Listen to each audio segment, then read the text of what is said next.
जय हिंद दोस्तों, RP Singh study centre में आपका स्वागत है। जी हाँ दोस्तों, आज की कड़ी में हम लोग रसायन शास्त्र पढ़ेंगे यानी केमिस्ट्री पढ़ेंगे। जी हाँ दोस्तों, इससे पहले भी हमने केमिस्ट्री में भाग 1, भाग 2 और भाग 3 पढ़ चुके हैं। अभी हम लोग क्लास 10 केमिस्ट्री एक्सरसाइज 1 रासायनिक अभिक्रिया एवं समीकरण पढ़ रहे हैं। तो चलिए अब आज की क्लास को प्रारंभ करते हैं। अगर आप चैनल पर नए हैं तो सबसे पहले आप वीडियो को समझिए। अगर आपको केमिस्ट्री समझ में आया तो आप चैनल को सब्सक्राइब कीजिए और नहीं तो नहीं कीजिए। चलिए अब हम चलते हैं। इस चैनल पे मैथ्स और साइंस पूरा पढ़ाया जाएगा। तो चलिए अब हम पढ़ेंगे ऑक्सीकरण यानी उपचयन अभिक्रिया किसे कहते हैं। तो देखिए, नाम है ऑक्सीकरण, इसका दूसरा नाम है उपचयन। पहला नाम है ऑक्सीकरण और दूसरा नाम है उपचयन अभिक्रिया। अभिक्रिया किसे कहते हैं, किसे कहते हैं। तो देखिए, केमिस्ट्री है समझने का चीज़। बहुत सारे स्टूडेंट को केमिस्ट्री समझ में आता है, नहीं केमिस्ट्री समझ में आएगा। आप शुरू से पढ़िए। कहाँ से पढ़िएगा? शुरू से। अगर बीच में से पढ़िएगा तो वाकई में केमिस्ट्री नहीं समझ में आएगा। आप शुरू से पढ़िए, केमिस्ट्री समझ में आएगा। तो देखिए, ऑक्सीकरण या उपचयन अभिक्रिया किसे कहते हैं। तो देखिए, सबसे पहले हर एक शब्द का अर्थ होता है, हर एक शब्द का अपना अर्थ होता है। तो सबसे पहले हम शब्द के अर्थ को जानेंगे। देखिए, नाम है ऑक्सीकरण। ऑक्सीकरण का अगर शब्द को तोड़ेंगे, इसका अब अर्थ होता है ऑक्सीजन का योग। ऑक्सीकरण मिस होता है ऑक्सीजन का योग। तो ऑक्सीकरण अभिक्रिया किसे कहते हैं। तो ऑक्सीकरण मिस हो गया ऑक्सीजन के योग। तो सीधे ऐसे लिख सकते हैं, वैसी रासायनिक अभिक्रिया जिसमें ऑक्सीजन का योग होता है। तो योग होगा तो कोई ना कोई दूसरा पदार्थ के साथ योग होगा।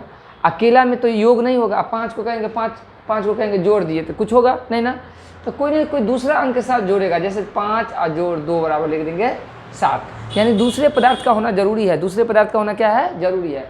ठीक उसी प्रकार ऑक्सीकरण अभिक्रिया किसे कहते हैं। तो लिखेंगे, वैसी रासायनिक अभिक्रिया जिसमें ऑक्सीजन का योग होता है। वैसी रासायनिक अभिक्रिया जिसमें ऑक्सीजन का योग होता है और हाइड्रोजन की कमी होती है, उसे हम ऑक्सीकरण अभिक्रिया कहते हैं। तो जैसे देखिए, इसमें C एक ले लिए पदार्थ C और दूसरा ले लिए O2, तो क्या बन गया? CO2। इसमें ऑक्सीजन का योग हो गया, कार्बन के साथ ऑक्सीजन जुड़ के कार्बन डाइऑक्साइड बना लिया, तो क्या हो गया? CO2। नेक्स्ट देखिए, S+O2 तो हो गया सल्फर डाइऑक्साइड। तो क्या हो गया? S के साथ O2 मिल गया तो SO2।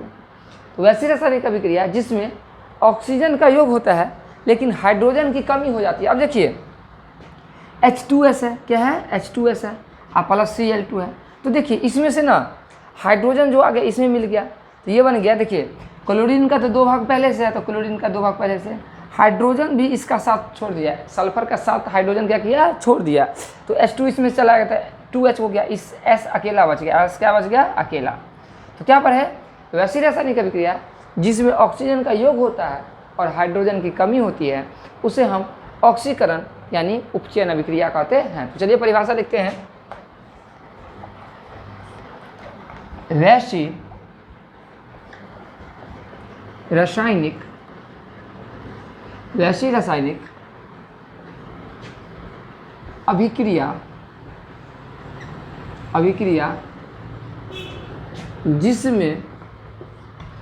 ऑक्सीजन का योग होता है।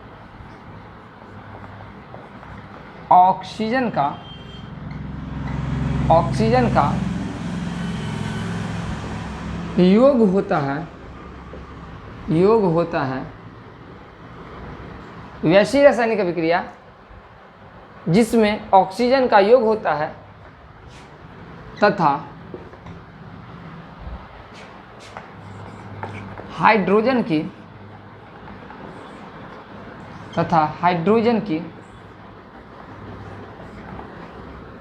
हाइड्रोजन की कमी होती है, उसे ही हम ऑक्सीकरण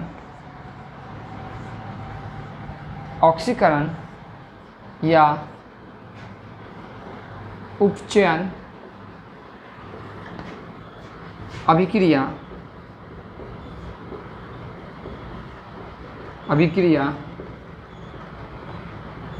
कहते हैं, उसे हम उपचयन अभिक्रिया कहते हैं। तो चलिए, आशा करते हैं आप लोग समझ गए होंगे। तो इसे क्या कीजिए, नोट कीजिए, और परीक्षा से पहले कॉपी में लिख कर और बार बार ये रिवीजन भी ज़रूर कीजिए, क्योंकि आपको सब्जेक्टिव पता रहेगा तो आप ऑब्जेक्टिव बना सकते हैं। अगर आपका सब्जेक्टिव ही आपको समझ में नहीं आएगा तो ऑब्जेक्टिव आप सही नहीं बना सकते हैं। तो ऑब्जेक्टिव बनाने के लिए सब्जेक्टिव का भी ज़रूरत पड़ता है, तो इसीलिए सब्जेक्टिव को ज़रूर पढ़िए। तो चलिए, अब इसे क्या कीजिए, नोट कीजिए। चलिए, अब नेक्स्ट जो प्रश्न है वह कह रहा है अपचयन। क्या कह रहा है, अपचयन यानी अवकरण अभिक्रिया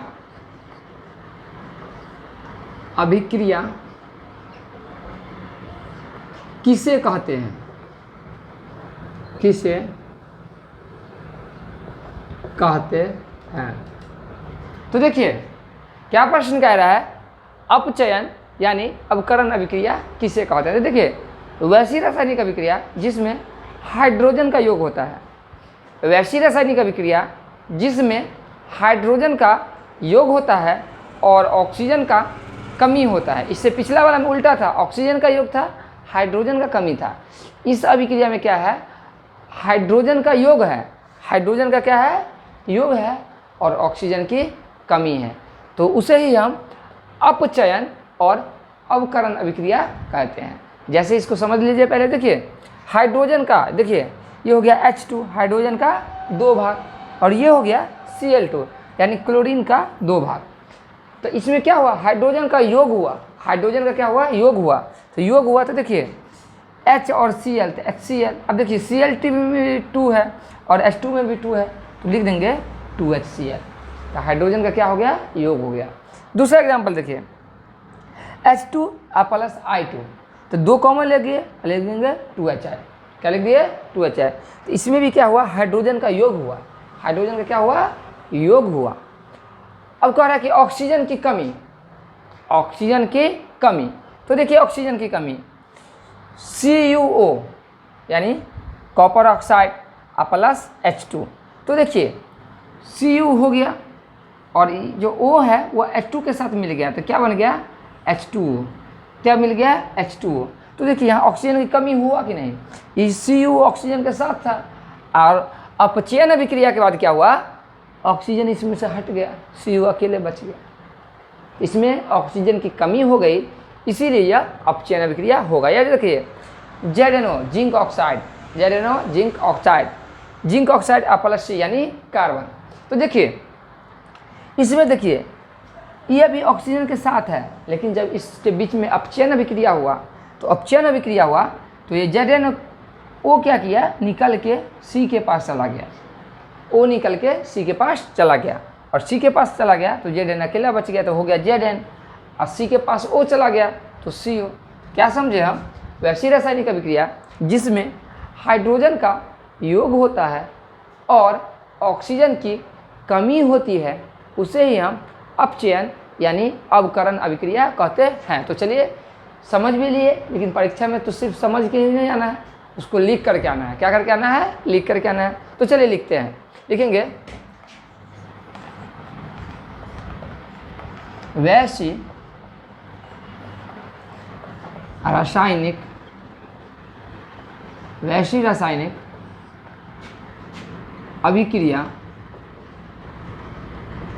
अभिक्रिया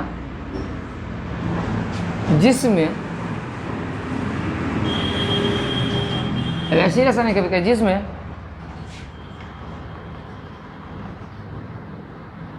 हाइड्रोजन का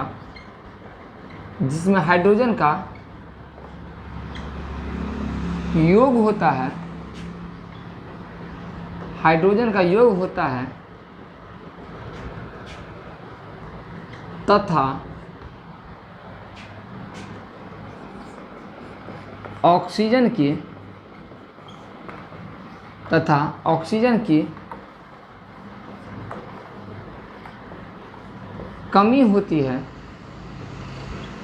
ऑक्सीजन की कमी होती है उसे ही हम ऑक्सीजन की कमी होती है उसे ही हम अपचयन या इसका दूसरा नाम है, अपचयन का दूसरा नाम है अवकरण। क्या नाम है? अवकरण। अपचयन या अवकरण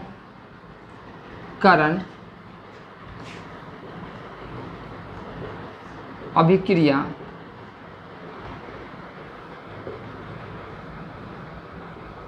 कहते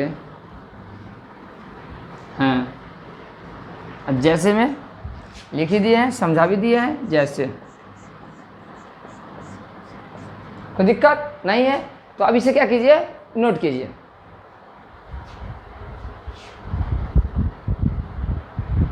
चलिए अब नेक्स्ट क्वेश्चन की तरफ बढ़ते हैं। नेक्स्ट क्वेश्चन है मेरा ऊष्माक्षेपी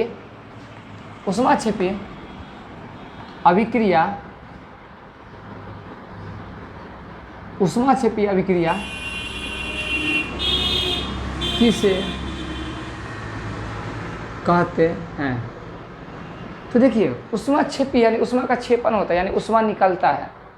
ऊष्माक्षेपी अभिक्रिया, देखिए शब्द के अर्थ को समझिए, शब्द को के अर्थ को समझिएगा तो कोई भी सब्जेक्ट आपको इजी लगेगा। शब्द के अर्थ को नहीं समझिएगा इजी सब्जेक्ट भी आपको क्या लगेगा, कठिन लगेगा। तो देखिए ऊष्माक्षेपी यानी ऊष्मा का क्षेपण होता है, ऊष्मा निकलती है। ऊष्मा क्या करती है, निकलती है। तो देखिए वैसी रासायनिक अभिक्रिया जिसमें ऊष्मा का क्षेपण, देखिए शब्द को तोड़ते हैं, देखिए ऊष्मा जो क्षेपण यानी ऊष्मा का क्षेपण यानी ऊष्मा का निकलना। देखिए ये एक शब्द हो गया ऊष्मा, ये हो गया क्षेपण यानी क्षेपी यानी क्षेपण में से निकलना। तो वैसी रासायनिक अभिक्रिया जिसमें ऊष्मा का क्षेपण होता है उसे हम ऊष्माक्षेपी अभिक्रिया कहते हैं। अब जैसे देखिए प्राकृतिक गैस और मीथेन का जलना ऊष्माक्षेपी अभिक्रिया का उदाहरण है। फिर से समझिए, प्राकृतिक गैस और मीथेन का जलना ऊष्माक्षेपी अभिक्रिया का उदाहरण है। जैसे देखिए लिख दिए CH4, क्या लिख दिए CH4 यानी मीथेन हो गया, आप प्लस 2O2 ऑक्सीजन का 4 भाग, ऑक्सीजन का कितना भाग, 4 भाग। तो ये मिलके बना CO2, क्या बना CO2। अब देखिए CO2 तो बन गया। अब देखिए इधर क्या बचेगा, इधर बचेगा हाइड्रोजन का 4 भाग है तो 2 दूनी 4, ऑक्सीजन 4 को यहाँ पे, तो 2 ऑक्सीजन तो हो गया है, 2 ऑक्सीजन यहाँ। अब प्लस में ऊष्मा भी निकला, प्लस में ऊष्मा भी निकला, इसीलिए हम इसे ऊष्माक्षेपी अभिक्रिया कहते हैं। तो देखिए परिभाषा में क्या लिखेंगे,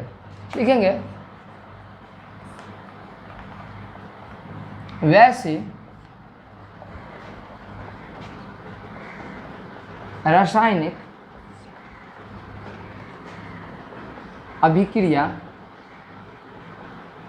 रासायनिक अभिक्रिया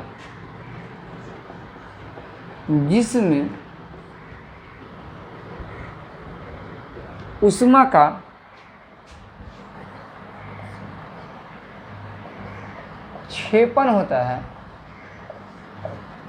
क्षेपण होता है उसे ही हम, वैसी रासायनिक अभिक्रिया जिसमें ऊष्मा का क्षेपण होता है उसे ही हम ऊष्माक्षेपी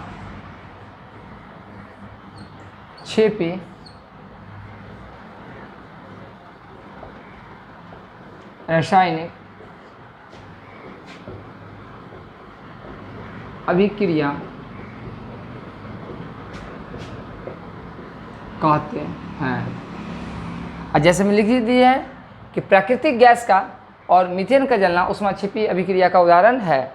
और ये भी लिख दिए हैं CH4 plus 2O2 arrow CO2 plus 2H2O plus ऊष्मा, यह क्या है, ऊष्माक्षेपी अभिक्रिया का उदाहरण है। अब देखिए श्वसन क्या है, तो स्टार पॉइंट में लिख देते हैं, श्वसन को ऊष्माक्षेपी अभिक्रिया कहा जाता है। श्वसन को लिख देते हैं स्टार पॉइंट में, परीक्षा के दृष्टिकोण से काफ़ी महत्वपूर्ण है इसलिए इसको लिख देते हैं।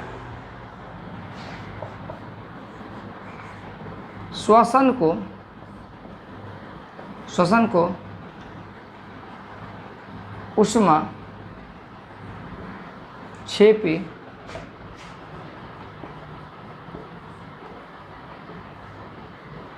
अभिक्रिया कहा